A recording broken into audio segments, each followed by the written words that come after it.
Guns N' Roses is an American hard rock band formed on the Sunset Strip of Hollywood and Los Angeles in 1985. The group's name was born from the fusion of two bands, Hollywood Rose and L.A. Guns, where vocalist Axl Rose was a constant member, and it was only when this band was formed that they caught people's attention with their provocative lyrics and rebellious attitude. I take this opportunity to ask you to subscribe and leave your like to continue making videos on these topics. During their first album, Appetite for Destruction, in 1987, the band made a name for themselves with a transgressive and furious sound that combined genres such as heavy metal, hard rock, and punk rock. But it was not until the release of the twin albums Use Your Illusion 1 and 2 that the band explored new elements of blues, classical music, and classic rock and roll, until finding their own style marked mainly by the distinctive voice of Axl Rose and the virtuoso solos of guitarist Slash, as well as the arrangements and vocals of Izzy Stradlin, along with the bass lines of Duff McKagan and the powerful drums of Steven Adler, who set the solid foundations of many of their legendary songs. The band has been praised for its authenticity and energy on stage, but has also been criticized for its scandals, excesses, and internal conflicts and with other bands. These are stories behind the songs of Guns N' Roses.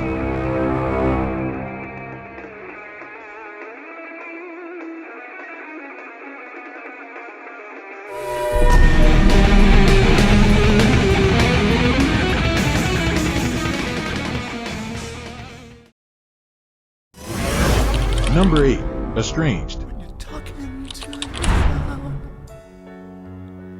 and nobody's home. It is the 11th song from the album Use Your Illusion 2 from 1991, and it is one of the band's longest songs with a duration of over 9 minutes. The music video had a budget of $4 million and is considered one of the most expensive in history. This video clip is the third and last of a trilogy of cinematic shorts written by vocalist Axl Rose and directed by Andy Morahan, who was already recognized as one of the best music video directors, having previously worked with important bands and famous characters like Ozzy Osbourne and Michael Jackson. The trilogy of cinematic shorts begins with the songs Don't Cry and November Rain, in which Axl Rose's then-girlfriend, Stephanie Seymour, played the vocalist's girlfriend. However, for the third video in 1993, they had ended their relationship, and Axl was forced to abandon the original plans, thus causing a thematic disconnection with the first videos. According to guitarist Slash, the song was written in 1990 during his prolonged stay in Chicago, while Axl was going through the saddest moment of his life, as his marriage in Las Vegas with model Erin Everly was annulled after it was revealed that Axl was emotionally abusing her, to the point of threatening to take his own life if they did not marry that same day.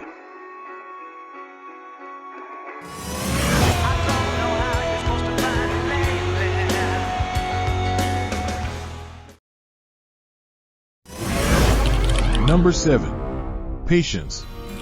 All we need is just a little patience. It is the 5th song from the second album titled Lies from 1988. The song was composed by rhythm guitarist Izzy Stradlin and, along with Slash and bassist Duff McKagan, was recorded with 3 acoustic guitars without the use of other instruments.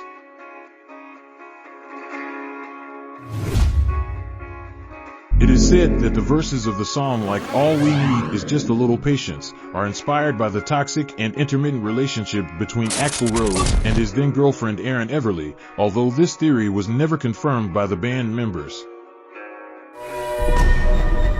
The music video was filmed at the Ambassador Hotel, which was the venue for important events from the Oscars to state leader meetings. Similarly, its popular nightclub presented renowned musicians like Frank Sinatra, Bing Crosby, etc., and would fall into decline after the attack on Bobby Kennedy in 1968, who was the brother of John F. Kennedy. The abandoned hotel was scheduled for demolition just 1 year after the filming of the Guns N' Roses music video.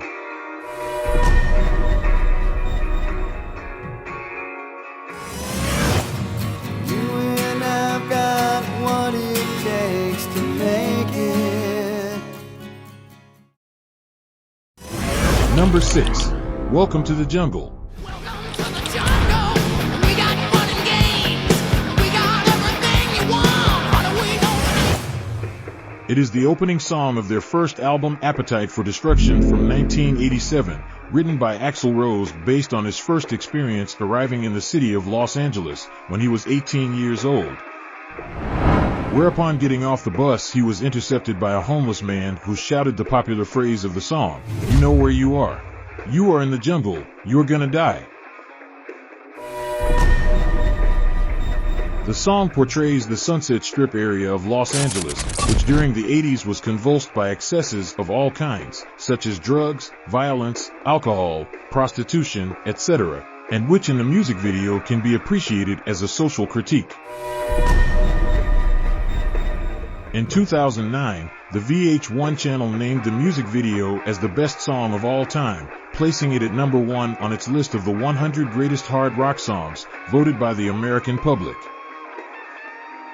However, the music video was not a success from its release, as MTV initially refused to broadcast it, and although a deal was finally reached, they moved it to the lowest audience time slot.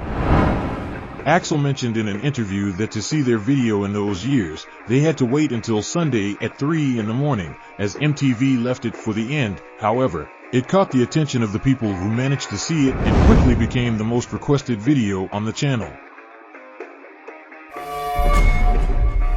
Guitarist Slash reveals that for the composition of this song, he showed the band members a riff he had composed when he lived in the basement of his mother's house. For his part, bassist Duff McKagan contributed arrangements based on his previous punk band. Slash recalls that this was the first song in which all the members collaborated, and for the few months that the band had, he found it very satisfying to see the final result.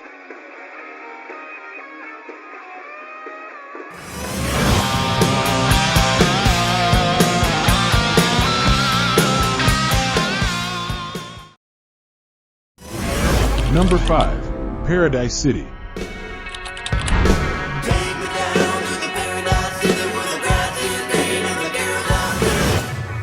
It is the 6th song from their debut album Appetite for Destruction from 1987 and is one of the most influential songs of Guns N' Roses in musical history.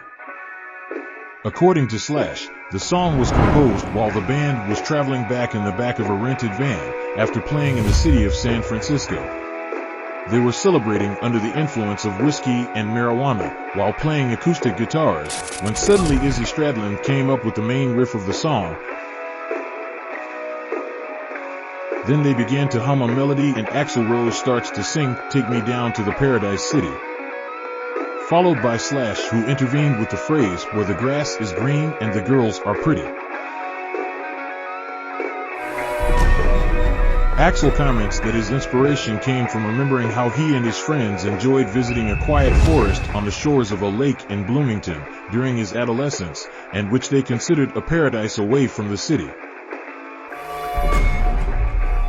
According to Tracy I. Guns, former member of the first lineup of Guns N' Roses, the iconic riff of the song was influenced by the Black Sabbath theme, "Zero the Hero," from the album Born Again. The music video shows different clips of their live performances. Some are from their tour with Aerosmith in New Jersey, and others that are in black and white show a performance at the Monsters of Rock event in England, in which by sharing the stage with great bands like Kiss, Iron Maiden, and Megadeth, they managed to break the festival's attendance record, which generated many problems since after the second song of the band, there were so many people that when they pushed, bodies piled up, endangering the safety of the attendees. For this reason, the concert was stopped several times. We're gonna pile up there.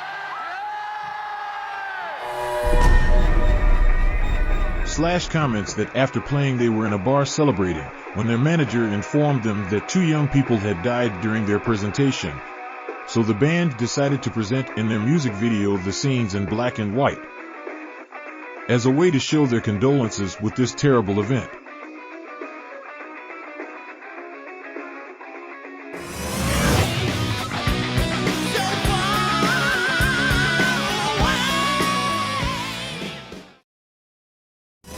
Number 4.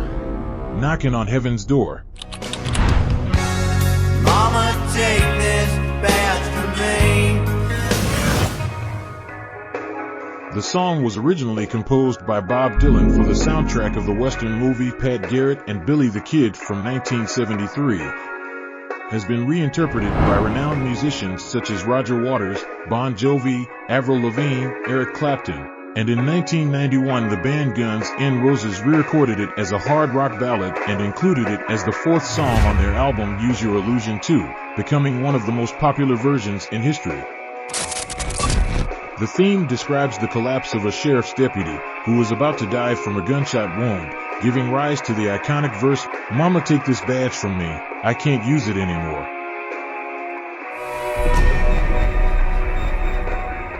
It is said that beyond being a song for the movie, it sent a message of peace to a North America hurt by the Vietnam War and other internal conflicts.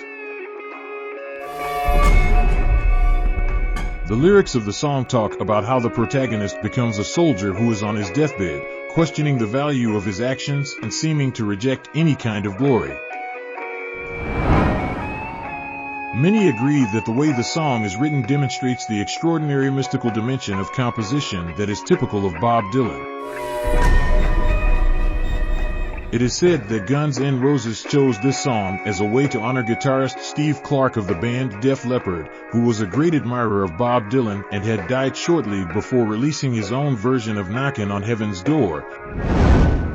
In the same way, this became a way to pay tribute to the friends and fans who have died throughout the band's musical career.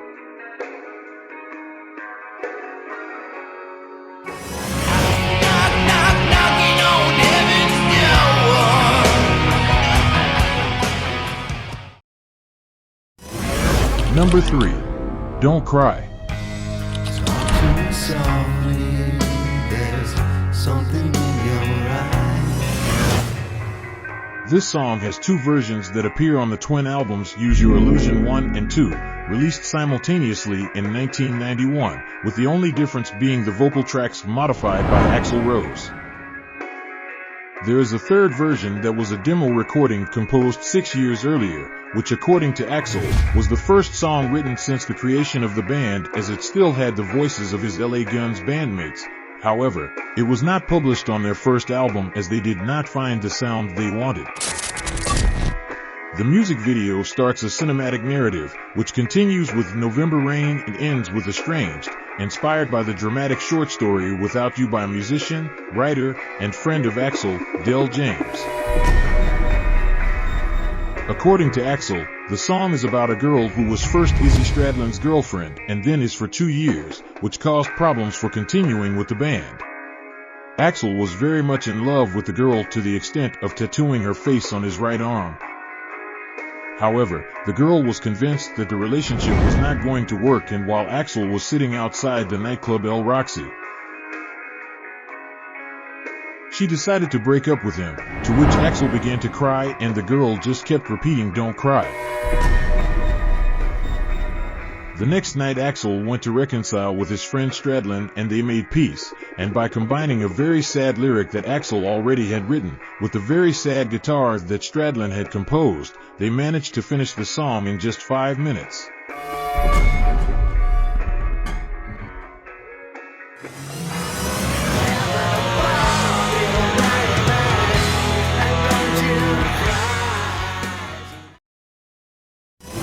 Number 2.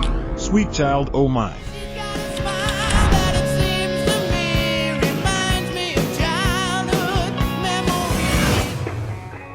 It is the 9th song from their first album Appetite for Destruction from 1987.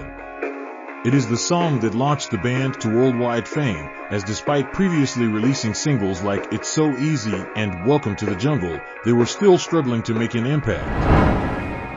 The iconic riff that starts the song was created as a joke between Slash and drummer Steven Adler. During a break in rehearsals, Slash was joking with the drummer, and to annoy him, he began to do a finger exercise on his guitar that mimicked the sound of a circus while making gestures. When Stradlin returned, he asked Slash to play that riff again and began to add some chords. Then Duff McKagan added a bass line, and finally Steven Adler set a rhythm with the drums. Axl Rose, who was on the upper floor, heard the composition and quickly came up with the idea of using a poem he was working on for his then-girlfriend, model Erin Everly.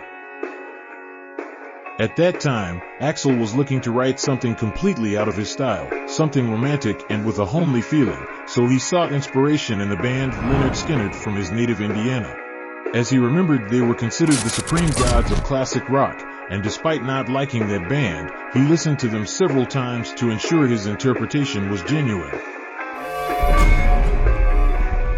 Ironically, Slash and Duff McKagan thought of this song as a joke for rehearsals or filler for the album. Even Slash commented that he hated the song because in an hour his finger exercise had become the biggest composition the band had ever made, and he only worked on it because it became Axl's favorite, as if someone had complained about it. He would have forgotten it.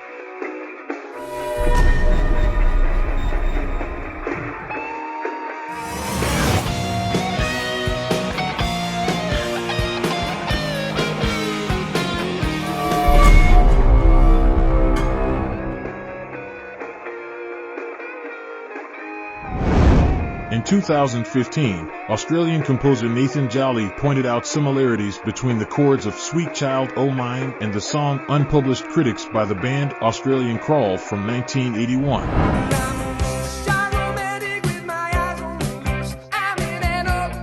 This news quickly went viral and many comments originated from this comparison. Even Duff McKagan assured that the similarity of chords seemed amazing to him. However, he had never heard Unpublished Critics before.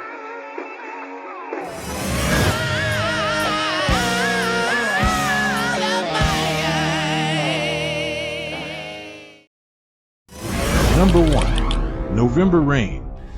When I look into your eyes, I can see love restrained. It is the 10th song from the band's third album, Use Your Illusion I, from 1992. It is known as one of the best songs, with one of the best music videos, and featuring some of the best guitar solos in history, making the band one of the few to have over 1 billion views on different music videos on streaming platforms. According to Tracy I. Guns, former founding guitarist of the band, Axl Rose had been working on this song since he was still in L.A. Guns, and few know that it was inspired by a story of love and despair, because Axl and Slash were in love with the same girl, but she decided to be with Axl while still loving Slash.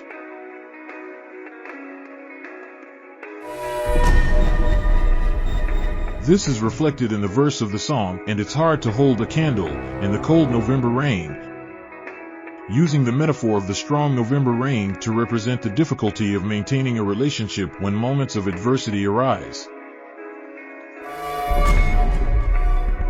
Axl Rose has stated that at the beginning of the band, both Duff McKagan and Slash refused to compose symphonic ballads, feeling that the direct sense of being a rock band would be lost. However, he managed to convince them by showing them a piano arrangement that he himself had composed inspired by some songs by Elton John. He hoped that someday the song would be really good despite not knowing at that time what to do with it. Rogers end up walking in the cold November rain. The music video was directed by Andy Morahan and is the second in a trilogy that begins with Don't Cry and ends with Estranged. As the second musical short film, it shows Axl marrying his then-girlfriend Stephanie Seymour, then seeing a strong rain ruin the celebration, and finally, the band members are seen at the funeral of the newlywed bride, all accompanied by different images and conceptual symbolism. However, for the third part of the trilogy, Stephanie had already ended with Axl in real life, forcing him to change the follow-up of the story.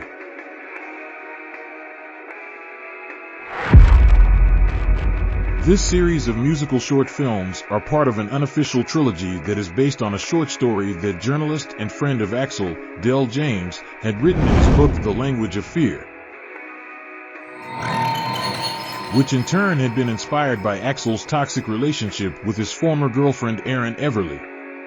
The story tells of a young rock musician who reaches the top of the world with his success. However, his girlfriend cannot overcome having been abandoned and decides to end her existence. In the end, the rocker returns for her and, upon discovering the tragic event, decides to accompany her with the same fate. However, his girlfriend's gun no longer had ammunition. The story resonated so much in Axl that at the end of the videos the name of the work and author on which it was inspired appears.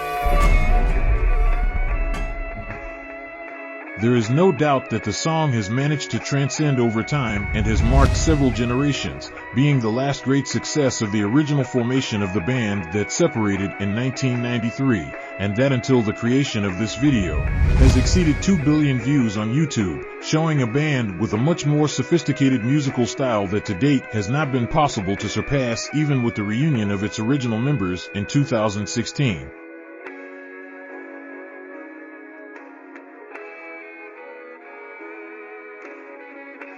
If you liked the video, share it with your friends and family so they can learn more about these bands. Remember that you can also leave us in the comments which other bands or singers you would like to see in these videos. Until next time.